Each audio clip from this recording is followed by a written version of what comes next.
Pak Ustaz, berkaitan dengan hukum pokok-pokok warisan.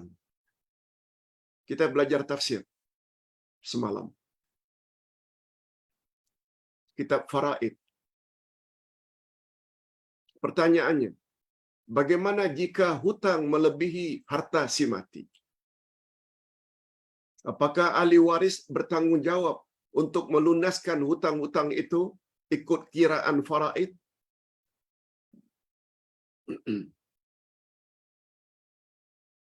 Hadirin dan hadirat, semalam kita ada sebut mim ba'di wasiyati yusi biha au dain. Harta peninggalan si mati atau faraid atau pusaka hendaklah ditunaikan dua perkara dulu sebelum diagih-agihkan, yaitu wasiatnya dan hutangnya. Walaupun dengan melaksanakan wasiat si mati dan membayar hutang-hutang si mati, akhirnya habis semua sehingga tidak ada harta yang akan dibagi-bagikan kepada ahli waris. Walau dua itu disebut oleh Allah berkali-kali dalam Al-Quran, mim ba'di wasiyati yusi biha au dain. Wasiat dan dain. Dain itu hutang. Pertanyaannya, bagaimana jika hutang melebihi harta si mati? Maknanya, habis semua dibayar hutang si mati. Pertanyaannya, apakah ahli waris wajib untuk melunaskan hutang-hutang? Hadirin dan hadirat, jawabannya tidak. Jawabannya tidak. Tapi dengan catatan, bila ahli waris, anak-anak secara volunteer ingin tolong ayahnya yang meninggal, atau adik-beradik, uncle, auntie, sepupu, atau isterinya yang loaded, ingin melunasi hutang si mati, nak diambil dari peninggalannya, dah habis untuk membayar hutang, tapi masih lagi berbaki hutangnya. Itu sifatnya volunteer, sukarela. Dan sangat wajar kalau ada yang bermurah hati secara volunteer, rela hati membayar hutang yang diambil dari duitnya sendiri. Nak ambil dari duit pusaka dah habis karena hutangnya banyak. Ustaz berpendapat demikian, itu bukan kewajiban, tetapi lebih bersifat sukarela karena nak bantu si ayah, nak bantu si abang, nak bantu si adik. Pernah pada suatu hari Nabi Muhammad sallallahu alaihi wasallam datang untuk salat jenazah sahabat yang meninggal dunia. Nabi tanya,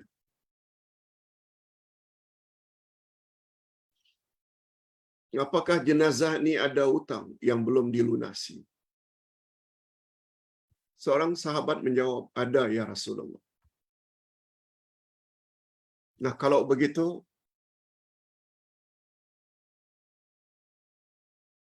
Nabi tanya lagi, ada berapa banyak hutangnya? 2 dinar ya Rasulullah. Dinarain. 2 dinar. Lalu Nabi mengambil sikap, kamu orang sajalah yang salatkan jenazah ini ya. Jangan aku. Lalu seorang sahabat yang bernama Abu Qatadah menjawab, ya Rasulullah, dia ini sahabat dekat saya. 2 dinar yang dia utang itu di atas pundak saya, tanggungan saya. Saya akan lunasi. Saya akan bayar. Kata Rasulullah, baik. Ingat ya, kau akan bayar utangnya. Maknanya Nabi setuju. Ada pihak lain yang melunasi hutang bagi si mati. Lalu Nabi pun salat. Kita pendekkan cerita. Selesai semua salat pengkebumian. Rasulullah sallallahu alaihi wasallam terserempak dengan Abu Qatadah. Wahai Qatadah, sudah kau bayar utang 2 dinar si fulan yang kau janji semalam? Belum ya Rasulullah. Tak jumpa orangnya. Baik, kata Nabi. Hari berikutnya Nabi jumpa lagi Qatadah. Tanya lagi. Ya Qatadah, telah kau tunaikan? Belum ya Rasulullah, belum jumpa orangnya. Hari ketiga, Nabi jumpa lagi. Ya Aba Qatadah, apakah engkau telah tunaikan janjimu membayar utang kawanmu itu semalam atau beberapa hari yang lalu? Sudah ya Rasulullah. Alhamdulillah, sudah ya Rasulullah. Coba dengar apa komen Nabi. Setelah engkau bayar, wahai Qatadah, hutangnya, barulah dia dalam kubur terhindar daripada kepanasan,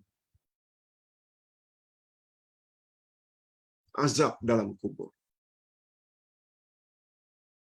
Setelah engkau bayar, barulah dia terhindar dari bahang api dalam kubur. Apa maknanya itu? Selagi hutangnya tidak dibayar, selama itulah dia akan menanggung. Apakah azab secara detail? Itu kita serahkan kepada Allah. Kesimpulan yang dapat kita ambil,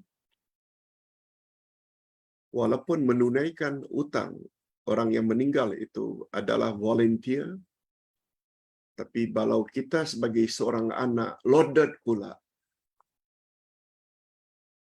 adalah sangat bagus untuk kita tunaikan, lunasi hutang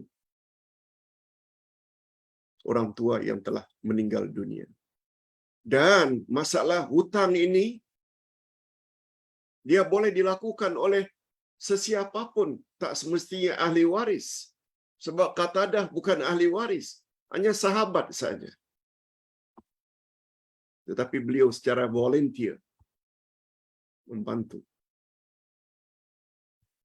Itu sebabnya anak-anak khasnya yang punya harta, kalau ayah meninggalkan tanah sana, kebun sana, rumah sana, better. Andai kata harta atau duit yang dia tinggalkan dalam bank tidak mencukupi, jual beberapa aset tersebut demi menyelamatkan orang yang kita kasihi dalam kubur. Ini jawaban Ustaz. Pertanyaan yang kedua. Pak Ustaz, jika kita musafir selama 3 hari, apakah kita masih boleh lagi buat jamak kasar pada hari-hari berikutnya? Ustaz sudah jawab. Perbezaan ulama fiqh tentang berapa hari kita boleh jamak kasar ini, Ustaz dah jawab sebelum. Ustaz sudah jawab sebelum. Ada yang mengatakan 3 hari, ada yang mengatakan 4 hari, ada yang mengatakan 15 hari, ada yang mengatakan 17 hari. Malah menurut amalan-amalan para sahabat ketika mereka dulu bepergian untuk berniaga berbulan-bulan, selagi mereka tidak balik, mereka buat jamak qasar. Pendapat yang mengatakan hanya boleh 3 hari atau 4 hari itu pendapat Imam Asy-Syafi'i. Tapi ingat ya, itu bukan satu-satunya pendapat. Ada pendapat lain. Tidak ikut pendapat Syafi'i, silakan. Tapi pendapat yang lain mengatakan 15 hari. Karena Nabi ketika mengambil balik kota Mekah selama 15 hari. 15 hari Nabi buat jamak dan qasar. Nabi ketika perang Tabuk, iaitu perbatasan antara Arab Saudi hari ini dengan Jordan, Tabuk. Selama 18 hari Nabi buat jamak dan qasar. Ringkasnya, di sinilah kelebihannya bila kita belajar perbandingan ilmu fiqh. Belajar ilmu fiqh jangan hanya belajar satu mazhab saja. Ustaz kebetulan master di bidang perbandingan ilmu fiqh. Satu-satu masalah kita lihat dari segala mazhab. Pendapat ini, pendapat macam ini. Dalilnya ini. Pendapat B pula begini, dalilnya ini. Pendapat ini begini pula, dalilnya ini. Lalu kita tarjih, ambil mana yang lebih kuat. Kalau ada yang berpendapat membatasi hanya 3-4 hari itu kurang kuat. Sebab ada dalil-dalil lain yang menguatkan boleh lebih dari 4 hari, asalkan belum balik. Wallahu a'lam.